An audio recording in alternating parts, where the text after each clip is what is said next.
contractors, and it feels like all we ever do is get hit by, responding to some other regulation we never knew about because nobody ever told us, and we're reactionary, and we spend more time, at least I do in the administrative part of it, reacting to issues about things we never knew about and paying fines about things we never knew we were going to be fined for, than dealing with our day-to-day business. You bet. That is a great question. I'm so glad you asked it because I have done a lot of thinking on this and I've got a lot of ideas on it. In America, we have this three-legged monster, and you're aware of it. And that three-legged monster is killing American jobs and chasing them overseas with a stick. And that three-legged monster represents the worst job creating and keeping environment in the industrialized world. And that environment is right here in America. And the three-legged monster consists of this: too high of taxes, too expensive and irresponsible regulation, and too many frivolous lawsuits. That's the three-legged monster you face every day while you're out there trying to make a profit. And when you make a profit, what do you do with that profit? Some people go and buy 7 houses and all that other stuff, and whatever. I'm not going to argue about that. But most successful businesses hire more people so they can make more profit. So they can hire more people and make more profit. And now you're buying your 7 houses and all that other stuff, right? You're facing that three-legged monster every day. I am not suggesting by any stretch of the imagination that government should run your business like we do in the auto industry, like we're trying to do in the banking industry. That's the wrong place for government. But I am telling you that government is standing in your way to running your business properly. First thing I'm going to do is propose tax cuts for business. That's a stimulus plan. That's a program we can get behind to where now you can go out and hire some more people.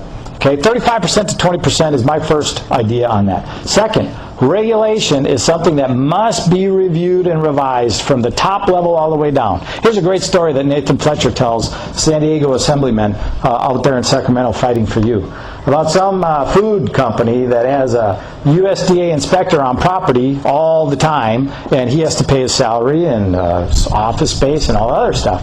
And Nathan asks him, well, that's bad, I should do something about that. He goes, no, I don't have a problem with that. What I have a problem with is the city inspector, the county inspector, the local inspector that comes in and tells me to do something different. And so if I follow the USDA guy, I get fined by the city guy. If I follow the city guy, I get fined by the county guy. I'm trying to figure out what to do. So Nathan says, what do you do? And he says, well, I put all these fines on the board, and whatever's cheapest is what I do. That's my business practice. That's got to stop. And there's a lot of other regulations out there. Another Nathan Fletcher story, but I've got lots of them. But I love this one. Lumber company. Regulation in California says that forklift you have is producing too many greenhouse gases. You have to get rid of it right now. So what does the company do? It sells the forklift, buys a brand new one, lays somebody off to afford the new forklift, right? And as soon as the forklift comes, it's got another $27,000 bill to upgrade that muffler again. More regulation, right? And where do you think that forklift went? The dump? It's no longer producing greenhouse gases. That regulation did its job and made the world a better place for everyone. Is that what happened? No. Did it go to China? Think they're making money off of us buying a cheap forklift? Did it go all the way to China? So at least it's their greenhouse gases. We don't have to worry about it, right? No, even though that's flawed. No, that forklift probably drove on the freeway itself all the way the 150 miles to Nevada.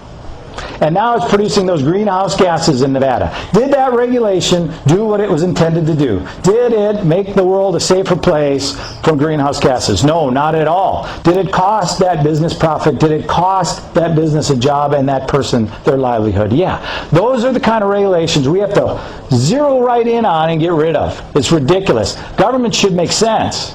It shouldn't be so complicated and complex to where you don't know how to follow the law. And then the last thing is, and I don't even think I need to talk about this, is frivolous lawsuits. Do you have insurance for that? Do you have a lawyer on staff? 10% of our gross is paid for insurance. 10%. Yeah, because somebody could come into your building, throw a grape on the floor and slip on it, and blame you. And then sue you. And your insurance company will look at it and say, well, how much are you asking? If it's not too much, I'll pay it. Doesn't matter the right or wrong of it. Two things we do for tort reform on that. One, loser pays. If you come with a frivolous lawsuit against me, and I have to pay my lawyer to defend it, and I win, you have to pay for my lawyer. Why should I pay for your frivolous lawsuit? Second, malice. We need to look at malice. Did I really try to do that to you in a negative way, or was it an accident? Was it just something that happened in life? Now, if there are bad people out there that do bad things, and we do need to take care of that. No problem there. But we need to have tort reform as one of the legs that is causing you to lose profit, lose your ability to hire people, as well as maybe even go out of business. So that is my proposal on what you're talking about with regulation, taxes, and litigation, so that America is a competitive environment to grow and keep jobs, so the jobs don't go overseas, so businesses can come here, make a profit, hire Americans, and keep our economy strong.